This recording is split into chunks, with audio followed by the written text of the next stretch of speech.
Hello students, last class के अंदर हमने एलसीआर सीरीज सर्किट पढ़ा था और उसके कंक्लूजन क्या देखे थे कि आपका जो मैक्सिमम करंट होता है सर्किट में उसका फॉर्मूला क्या होता है, ई नोट अपॉन जेड, जहाँ पे जेड क्या होता है, इम्पीडेंस, मतलब रजिस्टर, इंडक्टर और कैपेसिटर का जो टोटल अपोजिशन होता है सर्किट में करंट के लिए, उसको अपन क्या बोलते हैं, इम्पीडेंस। क्या फॉर्मूला होता है उसका कि under root of R square plus omega L minus 1 upon omega C का होल स्क्वायर। तो यहाँ तक अपन पढ़ चुके हैं। और जो लास्ट क्लास थी वो एंड कहाँ पे हुई थी कि ये जो आपका करंट है ये मैक्सिमम कब होगा। अब करंट ऑब्वियसली बात है कि मैक्सिमम कब होगा, जब आपका इम्पीडेंस क्या होगा, मिनिमम। अब कुल मिला के ये जो क्वांटिटी है जेड की, कितनी, z equal to under root of R square plus omega L minus 1 upon omega C का होल स्क्वायर। इस पूरी क्वांटिटी को मेरे को क्या करना है, मिनिमम।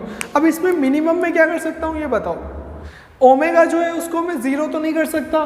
क्यों नहीं कर सकता उसको जीरो, क्योंकि ओमेगा क्या है आपकी फ्रीक्वेंसी, एंगुलर वेलोसिटी, मतलब वही आपकी इसके 2πf मतलब फ्रीक्वेंसी की बात हो रही है। और फ्रीक्वेंसी जीरो हो गई तो ऑब्वियसली बात है एसी करंट की फ्रीक्वेंसी जीरो कर दी तो करंट कितना हो गया, जीरो। अब बात क्या आती है कि अब इधर क्या बचता है, आर। आर क्या है आपका रेजिस्टेंस, कौन सा वाला रेजिस्टेंस, जो इलेक्ट्रॉन की कोलिजन वाला रेजिस्टेंस, वो तो रहेगा ही। आपको भी पता है कि प्रैक्टिकली आपका रेजिस्टेंस जीरो नहीं हो सकता, कितना भी परफेक्ट आप मटेरियल ले लो, कितना भी कंडक्टिव मटेरियल ले लो, परफेक्टली आपका जो रेजिस्टेंस है वो जीरो नहीं हो सकता। अब कुल मिला के इसके साथ तो जनरली अपन कुछ करने से ज़्यादा क्या कर लेंगे, अच्छे से अच्छा कंडक्टर ले सकते हैं। अब ये जो चीज़ है इसमें एक सबसे अच्छी बात क्या है कि यहाँ पे क्या आ रहा है, माइनस, और कोई चीज़ माइनस आ रही है मतलब डिफरेंस। अगर मैं बोलूँ कि गिवन कंडीशन अगर मैं लेता हूँ कि ये जो डिफरेंस है मतलब omega L minus 1 upon omega C, ये जो डिफरेंस, अगर ये डिफरेंस जीरो हो जाए, अगर ये डिफरेंस जीरो हो जाए तो उस केस में ये पूरी टर्म किसके इक्वल हो जाएगी, जीरो के। तो ये पूरी टर्म कितनी हो जाएगी, जीरो। और ये पूरी टर्म जीरो हो गई तो आपका z किसके इक्वल बच जाएगा, z equal to under root of R square. और under root of R square का मतलब क्या है, z किसके इक्वल हो जाएगा, r के। पर ये सब कब होगा, जब ये डिफरेंस जीरो हो जाए। अब ये डिफरेंस जीरो कब होगा, यहाँ पे एक बार देखो, जब omega L equal to 1 upon omega C, और यहाँ से आपका ओमेगा इक्वल टू क्या हो जाएगा, omega square equal to 1 upon L C, और यहाँ से ओमेगा कितना निकल जाता है, 1 upon under root L C. इसका क्या मतलब है कि अगर मेरे सर्किट की जो फ्रीक्वेंसी है वो फ्रीक्वेंसी अगर कितनी हो जाए, 1 अपॉन रूट एल सी, उस केस के अंदर जो मेरा करंट होगा वो मैक्सिमम होगा, क्योंकि जो मेरा इम्पीडेंस हो जाएगा वो कितना हो जाएगा, मिनिमम, क्योंकि वो डिफरेंस कितना हो गया, जीरो। और वो इम्पीडेंस किसके इक्वल हो जाएगा, आर के इक्वल। इसका मतलब क्या है कि तीनों आपने सर्किट में लगा रखे हैं तो तीनों का मिला के जो इम्पीडेंस है वो ओनली किसके इक्वल है, एक्ट कर रहा है, और कि आपके सर्किट के अंदर ओनली रजिस्टर है। तो इसलिए अपन उसको क्या बोल सकते हैं, ये जो आपका सर्किट है ये कैसे बिहेव करेगा, मैक्सिमम करंट की कंडीशन में as a pure resistive circuit behave करेगा। तो यहाँ से आपका मैक्सिमम करंट का फॉर्मूला क्या निकल जाएगा, I not equal to E not upon divide by क्या होता है, जेड। लेकिन जेड किसके इक्वल है, आर के इक्वल है। कौन से केस में, मैक्सिमम की कंडीशन में, करंट की कंडीशन में, क्योंकि इंपीडेंस क्या हो गया, मिनिमम, मिनिमम इंपीडेंस किसके इक्वल होता है, आर। तो ये फॉर्मूला क्या हो जाएगा, आर। तो ये जो है ये कंडीशन किसकी है, मैक्सिमम करंट की कंडीशन है। और ये मैक्सिमम करंट की कंडीशन पॉसिबल कब होती है, जब आपका ओमेगा किसके इक्वल होता है, 1 अपॉन ओमेगा सी के। और यहाँ से अगर मैं फ्रीक्वेंसी की वैल्यू निकालूँ, वो फ्रीक्वेंसी जिस पे एंगुलर वेलोसिटी ये हो जाती है, तो फ्रीक्वेंसी का फॉर्मूला क्या होता है, 2πf equal to 1 upon under root L C. और यहाँ से जो आपकी फ्रीक्वेंसी है वो कितनी निकल जाती है, 1 upon 2π under root of L C. ये जो आपकी फ्रीक्वेंसी है, इस फ्रीक्वेंसी के ऊपर आपको आपके एलसीआर सर्किट के अंदर करंट की वैल्यू कितनी मिलेगी, मैक्सिमम, क्योंकि इंपीडेंस कितना हो जाएगा, मिनिमम ओनली रेजिस्टेंस के इक्वल, इलेक्ट्रॉन्स वाले। और मैक्सिमम की जो कंडीशन होती है उसको अपन 11 में पढ़ चुके हैं कि जो मैक्सिमम एम्पलीट्यूड वाली कंडीशन होती है, अब यहाँ पे एम्पलीट्यूड में क्या आ रहा है, करंट, तो उस कंडीशन को अपन क्या बोलते हैं, रेजोनेंट कंडीशन। तो ये जो आपकी फ्रीक्वेंसी इसको अपन बोलते हैं resonance frequency denoted by F R. तो यही आपकी क्या है, कंडीशन है किसकी, रेजोनेंस कंडीशन है किसकी, आपके एलसीआर सर्किट की। जब आपका इम्पीडेंस क्या हो जाता है, मिनिमम कब होता है, जब ये डिफरेंस कितना होता है, जीरो। वहां से आपकी एंगुलर वेलोसिटी कितनी होती है, 1 अपॉन रूट एल सी, और वहां से एंगुलर फ्रीक्वेंसी कितनी हो जाती है, 1 अपॉन 2π एल सी। और ये आपका क्या हो जाता है, मैक्सिमम करंट का फॉर्मूला। अब इससे पता क्या चल रहा है, पता ये चल रहा है कि आपने एक सर्किट बना दिया, ठीक है। अब उस सर्किट के अंदर एक ऐसी फ्रीक्वेंसी होगी जिस फ्रीक्वेंसी के ऊपर आपका जो रेजिस्टेंस होगा वो क्या हो जाएगा, मिनिमम, और करंट क्या होगा, मैक्सिमम। फिर से सुनो मैंने क्या बोला, एलसीआर सर्किट, हर एलसीआर सर्किट के लिए एक ऐसी फ्रीक्वेंसी होगी जिस फ्रीक्वेंसी के ऊपर का जो करंट बनेगा उस सर्किट के अंदर वो क्या होगा, मैक्सिमम, और उस फ्रीक्वेंसी को अपन ने क्या बोला, रेजोनेंस फ्रीक्वेंसी। अब यार यहाँ पे कितनी भी फ्रीक्वेंसी अगर इस सर्किट के अंदर आ रही है लेकिन ओनली एक फ्रीक्वेंसी के ऊपर करंट क्या बनेगा, मैक्सिमम। अब जो कह रहा हूं वर्ड्स के ऊपर ध्यान देना, मल्टीपल नंबर ऑफ फ्रीक्वेंसी अगर मैं इस सिस्टम के अंदर दूं तो ये जो मैक्सिमम करंट बनाएगा ये किसके लिए बनाएगा, ओनली एक फ्रीक्वेंसी के लिए। अब मल्टीपल फ्रीक्वेंसी कब दी जाती है, प्रैक्टिकल एग्जांपल इसके कौन से बनते हैं आपके, रेडियो, टेलीविजन। प्रैक्टिकल एप्लीकेशंस क्या होती है इसकी, प्रैक्टिकल एप्लीकेशंस नंबर 1 क्या हो जाएगी, रेडियो, और नंबर क्या होता है सेकंड, टेलीविजन, टीवी। कैसे अपन जिस चीज को समझ सकते हैं, रेडियो और टेलीविजन दोनों के अंदर क्या होता है कि डिफरेंट नंबर ऑफ क्या आती है, फ्रीक्वेंसीज आती है। रेडियो में भी अपन देखते हैं कि डिफरेंट नंबर ऑफ फ्रीक्वेंसी होती है और हर सिटी के अंदर अलग अलग आपकी फ्रीक्वेंसीज चलती है। और टीवी के अंदर भी क्या होता है कि आपके different number of, multiple number of, hundreds of आपके क्या होते हैं चैनल, तो हर चैनल की क्या होती है, एक फ्रीक्वेंसी होती है। अब सबसे पहले बात करते हैं रेडियो की। रेडियो के अंदर क्या होता है, जैसे एक बेसिक डायग्राम बना रहा हूँ, ये आपका क्या, एक रेडियो है, ठीक है। अब रेडियो के अंदर क्या होता है कि यहाँ पे एक नॉब होती है, उस नॉब को आप क्या करते हो, घुमाते हो, उस नॉब को घुमाने से क्या होता है कि डिफरेंट नंबर ऑफ चैनल्स आपके क्या होते रहते हैं, चेंज होते रहते हैं, ठीक है। तो अब वो जो चेंज हो रहे हैं वो हो क्यों रहे हैं, वो इसलिए हो रहे हैं कि उसके अंदर आपका एक एलसीआर सर्किट लग रहा है, और उस एलसीआर सर्किट में हुआ क्या, देखो, रेजिस्टेंस अपनी जगह पे, इंडक्टर अपनी जगह पे, आप क्या करते हो, वो जो कैपेसिटर होता है वो कौन सा लगाते हो, वेरिएबल कैपेसिटर लगाते हो। वेरिएबल कैपेसिटर मतलब आप कैपेसिटेंस की वैल्यू क्या कर सकते हो, चेंज कर सकते हो। अब उसको चेंज करने से हुआ क्या, वो आपको समझने की चीज़ है, बस उसके अलावा कुछ भी नहीं है इसमें। ये आपका किसका फॉर्मूला है, रेजोनेंट फ्रीक्वेंसी का ही आपका फॉर्मूला है, ठीक है। अब इसके अंदर क्या हो रहा है, ये फॉर्मूले में देखो 2 पाई कांस्टेंट है, एल कांस्टेंट है, ठीक है। मतलब अभी अपन ने बात क्या करी कि अगर आपको कोई पर्टिकुलर रेजोनेंट सर्किट है तो उसमें जो 1/2 pi under root L C जो वैल्यू होगी वो किसकी होगी, रेजोनेंट फ्रीक्वेंसी की होगी, जिससे उसका क्या बनेगा, मैक्सिमम करंट। और अगर अपन सिस्टम में स्पीकर कनेक्ट करते हैं तो आपको क्या होगा कि वही आपको आवाज सुनाई देगी उसी फ्रीक्वेंसी की। लेकिन अगर मैं यहाँ पे सी की वैल्यू चेंज कर दूं, सर्किट वही है, सर्किट में मैंने क्या लगाया, वेरिएबल कैपेसिटेंस, अगर मैंने सी की वैल्यू को क्या कर दिया, चेंज, तो उसी सर्किट के अंदर सी की वैल्यू चेंज होने से किसकी वैल्यू चेंज हो गई, रेजोनेंट फ्रीक्वेंसी। और अगर फ्रीक्वेंसी की वैल्यू चेंज हो गई तो नॉब घुमा के आप यहाँ पे कर क्या रहे हो, नॉब घुमा के आप अपना कैपेसिटेंस चेंज कर रहे हो। कैपेसिटेंस चेंज होने से आपके इसी रेडियो के सर्किट के अंदर, एलसीआर सर्किट के अंदर रेजोनेंट फ्रीक्वेंसी की वैल्यू चेंज हो गई, और फ्रीक्वेंसी चेंज हो गई तो अब जो फ्रीक्वेंसी, नई फ्रीक्वेंसी है, जो आपने नॉब घुमा के कैपेसिटेंस चेंज करा तो उससे सी चेंज हो गया, सी से एफ चेंज हो गया। तो अब जो नया एफ है, नई फ्रीक्वेंसी है, उस फ्रीक्वेंसी का क्या बनेगा, करंट, और जिस फ्रीक्वेंसी का मैक्सिमम करंट बनेगा वो आपको सुनाई देगा, ठीक है। ऐसे ही मैंने वापस क्या करा है, यहाँ पे नॉब को फिर घुमाया, और नॉब को फिर आपने घुमाया तो आपका फिर से सी चेंज हो गया, फिर से सी चेंज हो गया, तो उसी सर्किट का फिर से क्या हो गया, resonant frequency change. Frequency change होने से अब जो करंट बन रहा है वो किसी और फ्रीक्वेंसी पे मैक्सिमम बन रहा है, और उससे अब आपको क्या हो गया, यहाँ पे चैनल चेंज, और चैनल चेंज होने से अब आपको कोई और चैनल सुनाई दे रहा है। तो ऐसे आप क्या करते हो कि उस नॉब से अपने कैपेसिटेंस की वैल्यू को क्या करते हो, चेंज। और यही सेम चीज आप किसके अंदर करते हो, टीवी के अंदर करते हो। टीवी में भी सेम होता है कि आप रिमोट से जो चैनल चेंज का बटन दबाते हो, उससे होता क्या है, उससे आपका टीवी के अंदर जो एलसीआर सर्किट है उसका क्या होता है, सी चेंज होता है, क्योंकि उसमें भी क्या लगा है, वेरिएबल कैपेसिटेंस। तो सी चेंज हुआ, आपने जैसे ही चैनल चेंज का बटन दबाया उसी टाइम पे क्या हुआ, सी चेंज। सी चेंज से टीवी के अंदर रेजोनेंस सर्किट की जो फ्रीक्वेंसी है वो क्या हो गई, चेंज। अब जो मैक्सिमम करंट बनेगा वो और चैनल की फ्रीक्वेंसी पे बनेगा, और वो पर्टिकुलर चैनल का मैक्सिमम करंट बना तो वो जो चैनल है वो आपको क्या होगा, सामने डिस्प्ले हो जाएगा। तो ऐसे जैसे ही आप कोई चैनल चेंज का बटन दबाओ या पर्टिकुलर कोई नंबर दबाओ चैनल का, तो उससे होगा क्या, आपने उतना कैपेसिटेंस चेंज कर दिया, और उसकी जो रेजोनेंट फ्रीक्वेंसी है वो फ्रीक्वेंसी का क्या बनेगा, मैक्सिमम करंट, और उस फ्रीक्वेंसी का क्या होता है, पर्टिकुलर चैनल। मतलब जितने भी आपके चैनल्स होते हैं टीवी में, रेडियो में, सबकी क्या होती है, एक रेजोनेंट फ्रीक्वेंसी। आप कैपेसिटेंस चेंज करके वो पर्टिकुलर फ्रीक्वेंसी चूज करते हो, और वो पर्टिकुलर चीज आपको सामने दिखाई देती है। तो ये तो बात किसकी भी, चैनल चेंज करने की। नेक्स्ट बात किसकी आती है, वॉल्यूम की। टीवी के अंदर वॉल्यूम कम ज्यादा कैसे होता है, उसी के पास में तो उसका बटन होता है सर, उसमें क्या होता है, उसमें आपका जो चेंज होता है वो क्या होता है, रेजिस्टेंस चेंज होता है। कि जैसे ही आप क्या करते हो वॉल्यूम, जैसे मेरे को वॉल्यूम मैंने हाई करी तो वॉल्यूम हाई से क्या हो जाएगा, यहाँ पे रेजिस्टेंस की वैल्यू क्या हो जाएगी, कम। अब सर्किट के अंदर अगर रेजिस्टेंस कम हो गया तो करंट क्या हो जाएगा, ज्यादा। और अब एक और चीज सुनो, यहाँ पे रेजिस्टेंस है क्या इस फॉर्मूले में, नहीं है, ठीक है। तो इससे हुआ क्या कि अगर मैं अपने वॉल्यूम बटन जब आप लेट्स से अगर आपको वॉल्यूम ज़्यादा करनी है तो आपने वॉल्यूम ज़्यादा का बटन दबाया, उससे हुआ क्या कि सर्किट एलसीआर सर्किट का रेजिस्टेंस कम हो गया। अब रेजिस्टेंस कम होने से आपकी रेजोनेंस फ्रीक्वेंसी पे फर्क पड़ा क्या, नहीं पड़ा। मतलब चैनल चेंज होगा क्या, चैनल चेंज नहीं होगा, लेकिन आपका रेजिस्टेंस कम होने से करंट क्या हो गया, ज़्यादा। और करंट ज़्यादा हो गया मतलब आपका साउंड क्या हो जाएगा, ज़्यादा, ऑब्वियस ही बात है।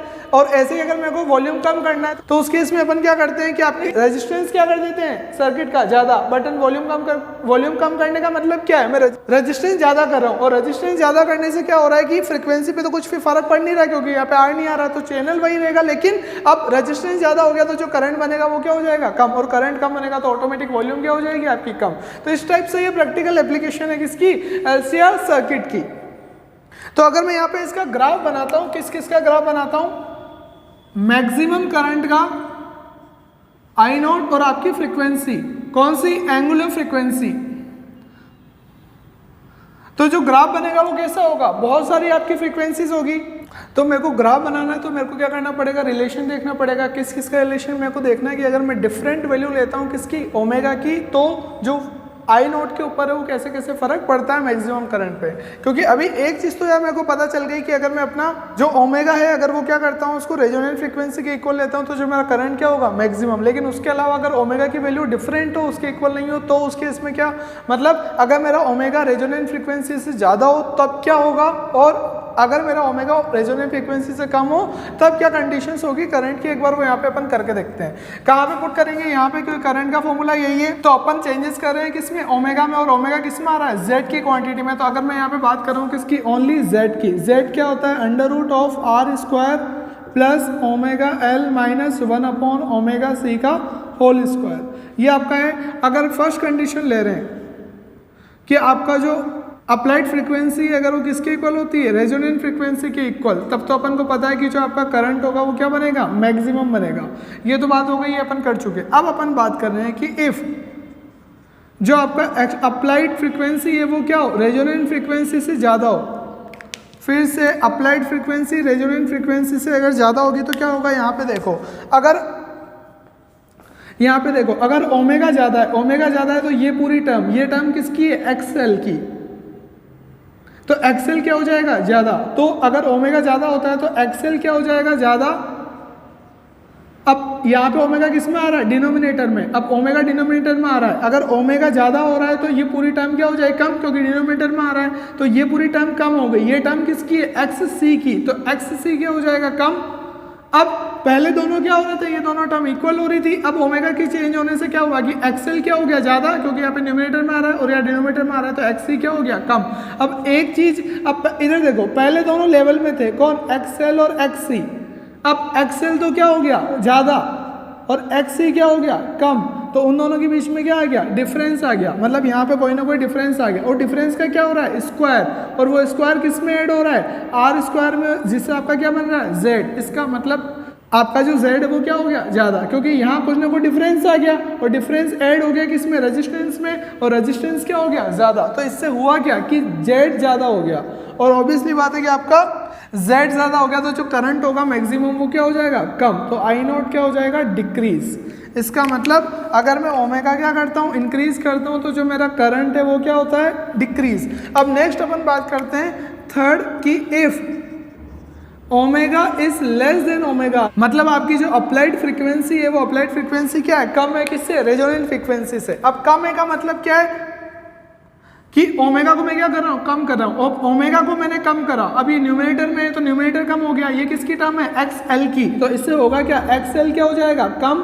और यहाँ पे ओमेगा को कम कर रहा हूँ तो ये पूरी टर्म ज़्यादा हो जाएगी। पूरी टर्म किसकी है, एक्ससी की। तो एक्ससी क्या हो गया, ज़्यादा, इंक्रीज। अब यहाँ पे देखो, पहले दोनों क्या थे, बराबर, एक्सएल और एक्ससी। अब एक्ससी क्या हो गया, ज़्यादा, मतलब ये लाइन हो गई किसकी, एक्ससी की। और एक्सएल क्या हो गया, कम। तो ये लाइन किसकी हो गई, एक्सएल की, तो वापस इन दोनों के बीच में क्या आ गया, डिफरेंस, मतलब यहाँ पे वापस फिर ना कुछ डिफरेंस क्रिएट हो गया। अब डिफरेंस ऑब्वियसली बात है एक्स सी ज़्यादा है और एक्सएल कम है, तो ये डिफरेंस क्या होगा, नेगेटिव होगा, लेकिन उसका क्या हो रहा है, स्क्वायर हो रहा है। नेगेटिव टर्म का स्क्वायर क्या होता है, पॉजिटिव। इसका मतलब वापस आर के अंदर कुछ ऐड हो गया और रेजिस्टेंस में कुछ ऐड हो गया, तो आपका जेड क्या हो गया, ज़्यादा। और वापस वही वाली बात है कि जेड अगर इंक्रीज हो रहा है तो आई नॉट क्या होगा, डिक्रीज। तो वापस यहाँ पे क्या हो रहा है, जेड क्या हो रहा है, इंक्रीज, तो आपका जो आई नोट है वो क्या हो जाएगा, डिक्रीज।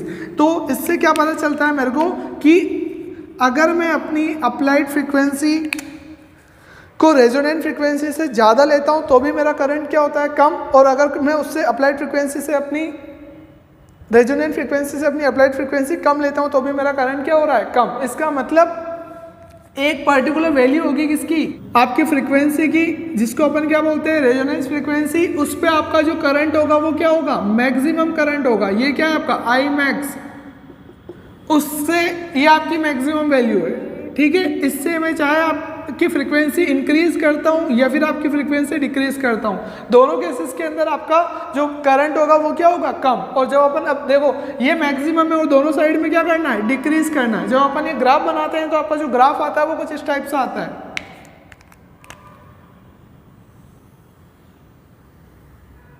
ठीक है। तो ये जो आपका ग्राफ है ये किसके लिए है, आपका मैक्सिमम करंट के लिए और ओमेगा के लिए। अब अभी अपन ने बात करी थी किसकी, रेजिस्टेंस की। रेजिस्टेंस को इसमें कैसे ऐड कर सकते हैं कि अभी मैंने जैसे क्या बोला था कि अगर मैं ओनली अपनी मेरे को वॉल्यूम चेंज करनी है तो वॉल्यूम चेंज कैसे करते हैं, रेजिस्टेंस को कम ज़्यादा करके। तो रेजिस्टेंस कम ज़्यादा करके क्या होता है कि जो रेजोनेंस फ्रीक्वेंसी है वो तो चेंज नहीं होती है, बस करंट का अमाउंट क्या होता है, कम ज़्यादा किससे, रेजिस्टेंस की वैल्यू से। तो उस केस में आपका जो ग्राफ होगा वो कैसे, जैसे मैं यहाँ पे दो और आपके ग्राफ बना रहा हूँ,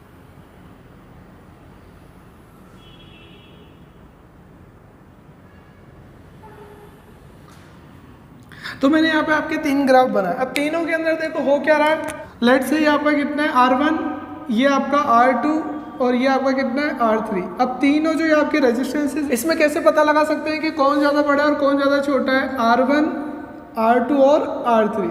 अब ऑब्वियसली बात है कि जो रेजिस्टेंस ज़्यादा होगा उसका करंट क्या बनेगा, कम। अब यहाँ पे सबसे कम करंट किसका बन रहा है, R1 का। इसका मतलब R1 क्या है, सबसे ज़्यादा रेजिस्टेंस है क्योंकि उसका करंट क्या बन रहा है, सबसे कम। और ऐसे ही जो R3 है वो रेजिस्टेंस क्या है, सबसे कम, क्योंकि उसका करंट क्या बन रहा है, मैक्सिमम करंट बन रहा है। तो यहाँ पे जो R1 है वो क्या है, सबसे ज़्यादा, उसके बाद R2 और ऐसे ही क्या है आपके R3। इसका मतलब डिफरेंट वैल्यू ऑफ R से आपकी जो शार्पनेस होती है किसकी, कर्व की, वो क्या हो जाती है, चेंज हो जाती है। फिर से सेम रेजोनेंट फ्रीक्वेंसी के लिए अगर अपन R की डिफरेंट वैल्यू लेते हैं तो जो आपके कर्व की शार्पनेस है वो क्या हो जाती है, चेंज। अब शार्पनेस इंपॉर्टेंट है क्या यहाँ पे, बिल्कुल इंपॉर्टेंट है। क्या रीजन है शार्पनेस इंपॉर्टेंट होने का, जैसे मैं बात कर रहा हूँ इसकी R1 वाले रेजिस्टेंस वाले कर्व की मैं बात कर रहा हूँ, मैं क्या देखता हूँ कि जो पीक करंट है वो कितना बन रहा है R1 का, यहाँ पे इसका पीक करंट बन रहा है, आई मैक्स बन रहा है। लेकिन अगर मैं बात कर ओमेगा आर के पास वाली फ्रीक्वेंसी, तो अपन क्या देखते हैं कि ये जो फ्रीक्वेंसी है, ये वाली को एक फ्रीक्वेंसी ले लो, तो इसका जो करंट है वो भी क्या बन रहा है, आपके मैक्सिमम करंट के पास में ही बन रहा है। और मैं थोड़ी सी और पास में फ्रीक्वेंसी लेता हूँ तो उस फ्रीक्वेंसी के अंदर भी क्या होता है कि आपका जो मैक्सिमम करंट है उसके पास में ही है। ऐसे ही मैं ये मैक्सिमम के उधर वाली फ्रीक्वेंसी लेता हूँ, ये वाली, तो भी आ गया, और ये वाली, मतलब इसका मतलब क्या है कि आसपास की जो जस्ट आसपास की फ्रीक्वेंसीज है उनका करंट भी क्या बन रहा है, मैक्सिमम करंट के पास में बन रहा है। किस केस में, जब आपका जो कर्व है वो क्या है, फ्लैट बहुत ज्यादा है। ये ऊपर वाले कर्व देखो बिल्कुल क्या दिख रहे हैं, शार्प, और ये जो डाउन वाला ये कैसा दिख रहा है, फ्लैट। इसका मतलब ये जो आपकी विड्थ है, अब ये विड्थ किसकी बन रही है, फ्रीक्वेंसी की। ये देखो ये क्या है, नंबर ऑफ फ्रीक्वेंसी, और नंबर ऑफ, और जो फ्रीक्वेंसी की विड्थ होती है उसको अपन क्या बोलते हैं, बैंड विड्थ। जो फ्रीक्वेंसी की विड्थ होती है उसको क्या बोलते हैं, बैंडविड्थ। तो अगर आपके रेजोनेंस सर्किट का जो कर्व बन रहा है उसके अंदर जो आपकी फ्रीक्वेंसीज है, रेजोनेंस फ्रीक्वेंसी के आसपास अगर उसकी बैंडविड्थ क्या है, बैंड गैप क्या है, ज्यादा है, तो उनका जो करंट बनेगा वो क्या होगा, उसके मैक्सिमम बनने वाले करंट के बिल्कुल पास में। और मैक्सिमम करंट बनने वाले के बिल्कुल पास में आपका करंट बनेगा आसपास की फ्रीक्वेंसी का। इसका मतलब क्या है कि यार मैंने चला तो पर्टिकुलर ये वाली फ्रीक्वेंसी रखी थी ओमेगा, जो मेरे को सुनना था, लेट्स सी रेडियो में जो मेरे को सुनना था मैंने वो वाली फ्रीक्वेंसी लगा रखी थी, लेकिन उसके जो आसपास की फ्रीक्वेंसी है वो भी, उनका भी करंट बन रहा है और उससे जस्ट आसपास बन रहा है। इसका मतलब जो सुनना है उसके अलावा दूसरी जो फ्रीक्वेंसी आसपास की वो भी आपको सुनाई देगी। मतलब क्या, जैसे आपने चन्ना मेरे का गाना चला रखा है और पास में चल रहा है धूम मचाले धूम मचाले, पता चला साथ में वो भी चलने लग गया, तो एक तरफ तो भावुक हो रहे हो और दूसरी तरफ धूम मच रही है, तो ऐसे दोनों साथ में देखो कॉम्बिनेशन नहीं बैठते। इसका मतलब क्या है कि एक टाइम पे आप क्या चाहते हो कि ओनली एक ही साउंड आपको सुनाई दे, और वो एक ही साउंड सुनाई कब देगा? इसके लिए साइंटिस्ट ने क्या करा, एक्सपेरिमेंट्स करे कि वो ओनली ओमेगा आर वाली जो फ्रीक्वेंसी है वही वाला करंट और वही वाले आपको क्या है चैनल चाहिए, ओनली उसी की आवाज है। तो उसके लिए जब साइंटिस्ट ने एक्सपेरिमेंट करे तो उन्होंने क्या देखा कि इससे अगर आपकी जो पावर बन रही है, पावर का फॉर्मूला आपका कितना होता है, आई स्क्वायर आर, यहाँ पर आई नॉट है तो आई नॉट स्क्वायर आर। तो उन्होंने क्या बोला कि ये जो पावर बन रही है किसके ऊपर, मैक्सिमम के ऊपर। अगर मैं इस पावर को क्या कर देता है, हाफ कर दो। हाफ पावर करने का मतलब क्या है, अभी कितना आई नॉट स्क्वायर आर, इसको हाफ करोगे तो कितना हो जाएगा, I naught square by 2 R. और इसको और कैसे लिख सकते हैं, P by 2 equal to I naught by root 2 का होल स्क्वायर आर। इसका मतलब क्या है कि मैक्सिमम करंट से जो आपकी पावर बन रही है उस पावर को अगर हाफ कर दिया जाए, वो पावर हाफ कब होगी, जब आपका सर्किट का करंट कितना हो जाएगा, आई नॉट बाय रूट 2। पहले कितना करंट था, आई नॉट, अब कितना हो गया, आई नॉट बाय रूट 2। उस केस में जो आपको अदर फ्रिक्वेंसीज के साउंड है वो आपको सुनाई नहीं देंगे।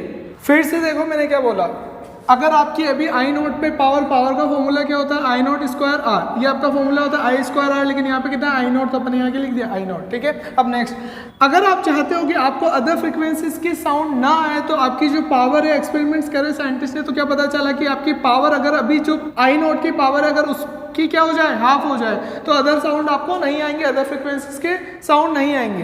तो अगर पावर को हाफ करने का मतलब क्या है, दोनों साइड में 2 से डिवाइड कर दिया, आई नॉट स्क्वायर बाय 2, इसको मैं क्या लिख सकता हूँ, आई नॉट बाय रूट 2 का होल स्क्वायर। इसका मतलब पावर हाफ कर रहे हो, इसका मतलब आप करंट को क्या कर रहे हो, पहले करंट कितना है आई नॉट, बाद में आप करंट कितना कर दिया, आई नॉट बाय रूट। और आई नॉट बाय रूट 2 का मतलब क्या है, 1/√2 आई, और 1/√2 का मतलब क्या होता है 0.7 आई। इसका मतलब अगर आप अपना करंट जो पहले कितना था आई था, अगर आप उसको कितना कर दो 0.7 आई नॉट कर दो, तो आपको अदर फ्रीक्वेंसीज के साउंड नहीं आएंगे। अब ये कितना आई नॉट, अब ये टोटल 1 है तो इसका 0.7, अगर ये हाफ है तो एटलीस्ट लगभग कितना होगा ये, तो ये जो वैल्यू है ये किसकी है, आई नॉट कितना 0.7। ऐसे सब जगह एक बार निकालते हैं, ये अगर आई नॉट है तो ये हाफ है, तो ये कितना हो जाएगा अप्रोक्स 0.7 आई नॉट, और ऐसे ये टोटल आई नॉट है, ये हाफ है, तो ये कितना हो जाएगा 0.7 आई नॉट। अब तीनों केस के अंदर अपन ने क्या करा कि आपकी पावर अगर कितनी हो जाए, हाफ हो जाए, तो अगर आप दूसरे आपको साउंड नहीं आएंगे।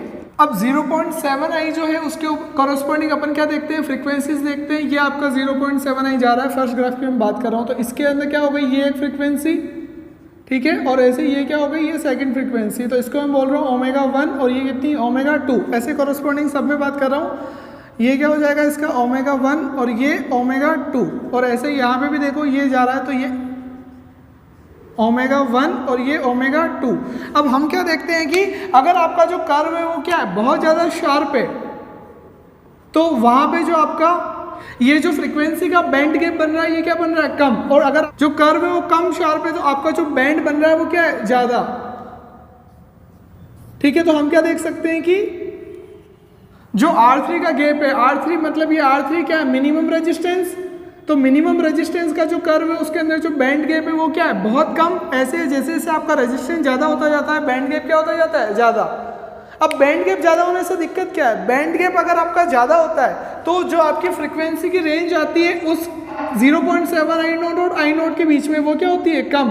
और अगर आपका बैंड गैप ज़्यादा होता है तो वो जो फ्रीक्वेंसी की रेंज आती है 0.7 आई नॉट और आई नॉट के बीच में वो क्या होती जाती है, ज़्यादा। ज़्यादा अगर रेंज आ रही है इसका मतलब जो नंबर ऑफ फ्रीक्वेंसीज होगी जो आपके साउंड को क्या कर सकती है, मैक्सिमम करंट को डिस्टर्ब कर सकती है, वो रेंज क्या होती जाती है, ज़्यादा। लेकिन अपन नहीं चाहते। इसका मतलब अगर अपन चाहते हैं कि अपनी जो ट्यूनिंग हो आपके सर्किट की, आपके चैनल से, अगर वो परफेक्ट हो, तो ये जो बैंड गैप होना चाहिए क्या होना चाहिए, मिनिमम। और ये बैंड गैप मिनिमम ओनली कब होता है, जब आपका कर्व की शार्पनेस क्या होती है, ज़्यादा। इसका मतलब आपके कर्व की शार्पनेस क्या है, इंपॉर्टेंट है, और उसी को अपन क्या बोलते हैं, शार्पनेस ऑफ रेजोनेंस या फिर क्वालिटी फैक्टर। इसी चीज को अपन क्या बोलते हैं कि शार्पनेस ऑफ रेजोनेंस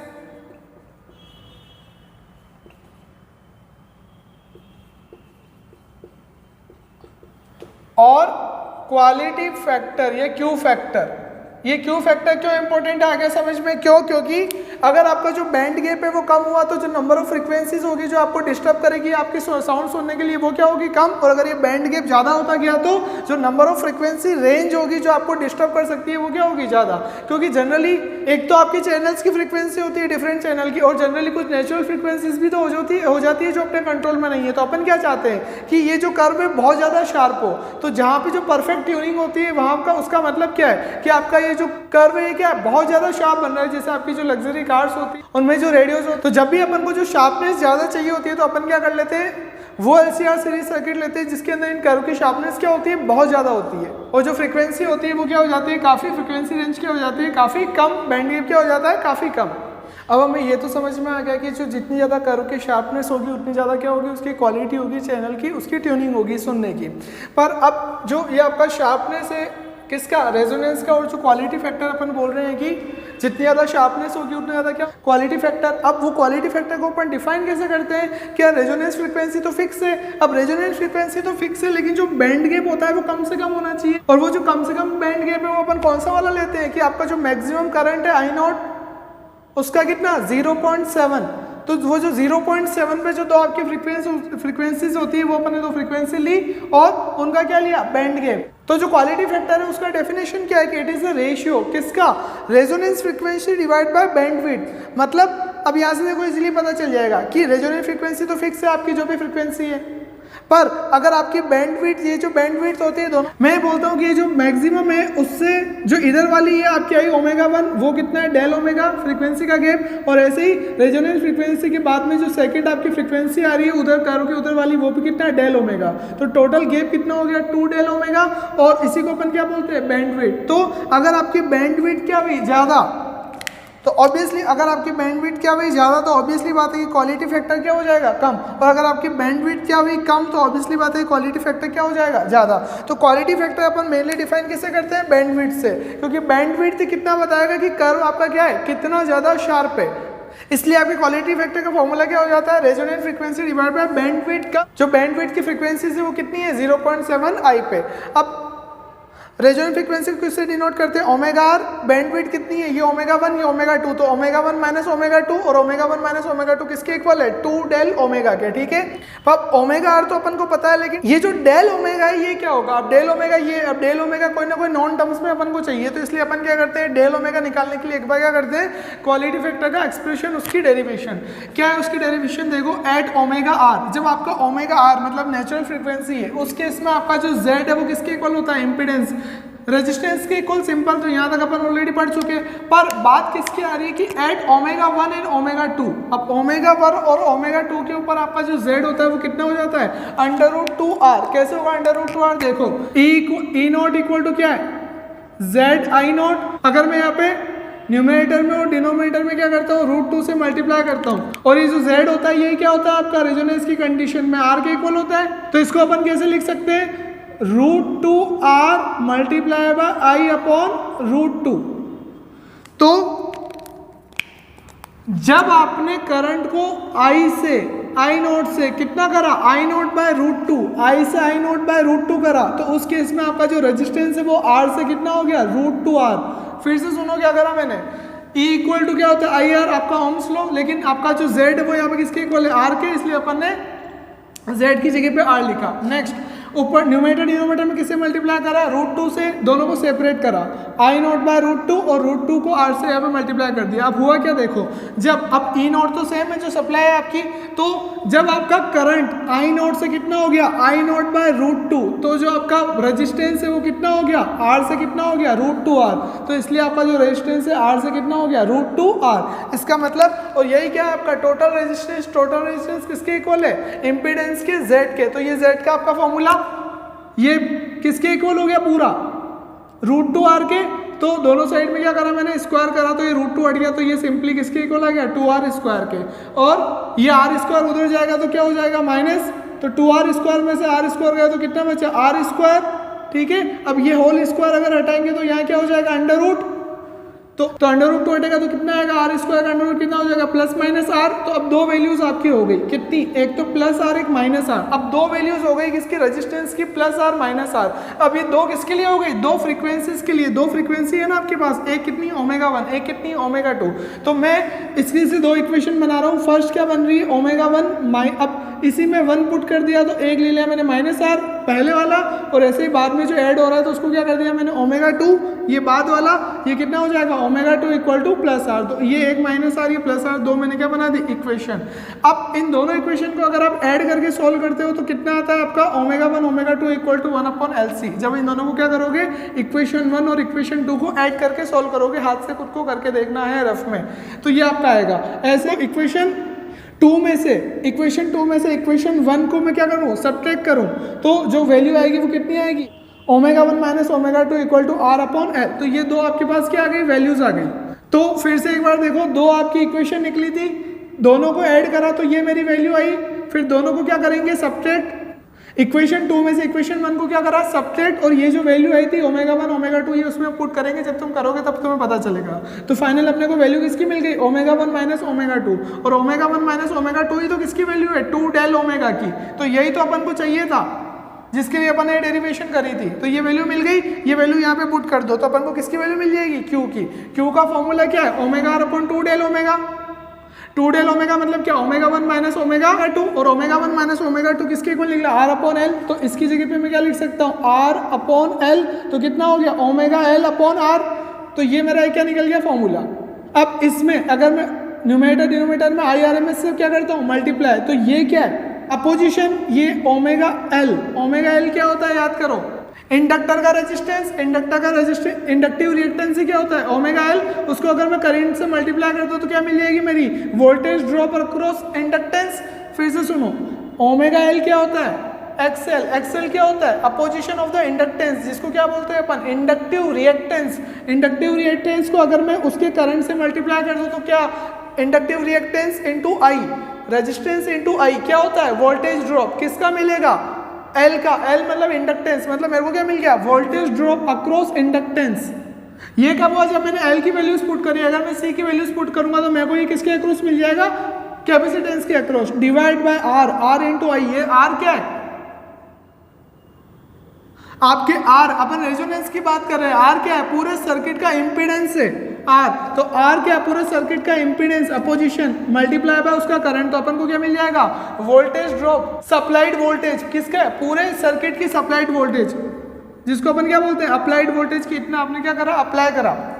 तो इसका मतलब यहाँ से आपके क्वालिटी फैक्टर का एक और क्या निकलता है, फॉर्मूला। क्या फॉर्मूला होता है क्वालिटी फैक्टर का, कि वोल्टेज ड्रॉप अक्रॉस एल और सी डिवाइड बाय अप्लाइड वोल्टेज। अगर ये रेशियो ज्यादा होता है मतलब क्वालिटी फैक्टर क्या है, ज्यादा, और अगर कम होता है मतलब क्वालिटी फैक्टर क्या है, कम। नेक्स्ट अपन बात करते हैं, ये आपका फॉर्मूला कितना आ रहा है, omega R L upon R. अब अपन को पता है कि रेजोनेंस की कंडीशन में क्या होता है, ओमेगा एल इक्वल टू क्या होता है, 1 अपॉन ओमेगा सी। ये रेजोनेंस की कंडीशन होती है। तो ओमेगा एल की जगह पे मैं क्या लिख सकता हूँ, 1 अपॉन ओमेगा सी। तो यहाँ पे मैंने कुछ नहीं करा, ये आपका omega R L upon R ये आया था, इसमें मैंने कुछ नहीं करा। ओमेगा आर की जगह पे क्या पुट करा, 1 अपॉन ओमेगा सी। तो ये चीज आ गई। ये देखो, ये जो लिख रखा है ये यहाँ लिख रखा है, 1 अपॉन ओमेगा सी आर। और ओमेगा आर क्या होती है आपकी, रेजोनेंस फ्रीक्वेंसी। क्या वैल्यू होती है रेजोनेंस फ्रीक्वेंसी की, 1 अपॉन रूट एल सी। तो इसकी जगह पे मैंने वैल्यू पुट करी, ठीक है। अब यहाँ पे रूट सी से सी कट जाएगा तो बचेगा क्या, यहाँ पे डिवाइड में रूट सी बचेगा। तो ये फाइनल फॉर्मूला क्या जाता है क्वालिटी फैक्टर का, 1 upon R under root L upon C. फिर से फाइनल क्या फॉर्मूला आया क्वालिटी फैक्टर का, 1 upon R under root L upon C. तो ये फाइनल क्या है, फॉर्मूला है किसका, क्वालिटी फैक्टर का। फिर से देखो करा क्या, और इस लेक्चर के अंदर अपन ने क्या पढ़ा। सबसे पहले बात किसकी आती है, इम्पीडेंस। अपन ने लास्ट लेक्चर क्या पढ़ा था, इम्पीडेंस।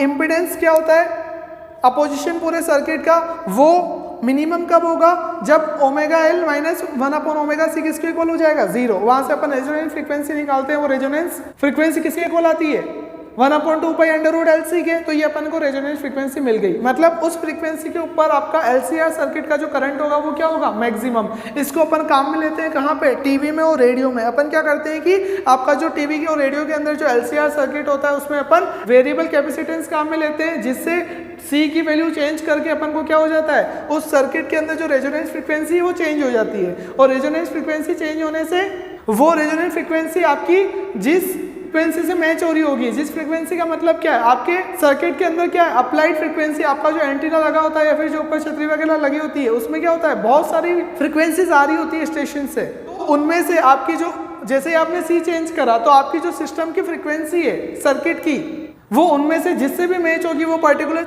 चैनल की फ्रिक्वेंसी का करंट क्या बनेगा, मैक्सिमम। और वो चैनल आपको दिखने लग जाता है टीवी में और आप सुनने लग जाते हो किसमें, रेडियो के अंदर।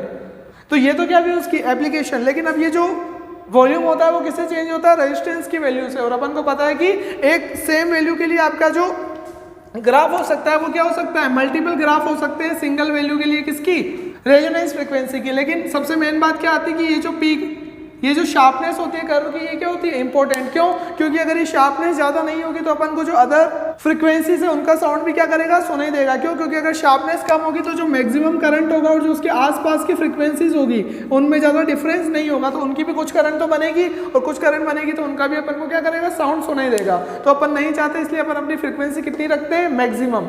और वही क्या होती है आपकी शार्पनेस ऑफ रेजोनेंस, या फिर उसको क्या बोलते हैं, क्वालिटी फैक्टर। उसका फॉर्मूला क्या होता है, resonant frequency divide by bandwidth. ये बैंडविड्थ कौन सी होती है कि भाई वो साउंड आपको कब सुनाई नहीं देगा, जब आपकी जो पावर बन रही है उसकी क्या बने, हाफ पावर। और हाफ पावर कब बनती है, आई नोट जो है उसका 1/√2 पे, और 1/√2 आई कितना होता है, 0.7 आई।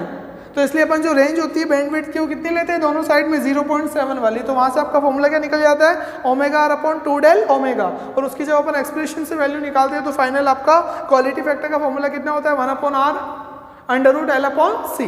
ठीक है, थैंक यू।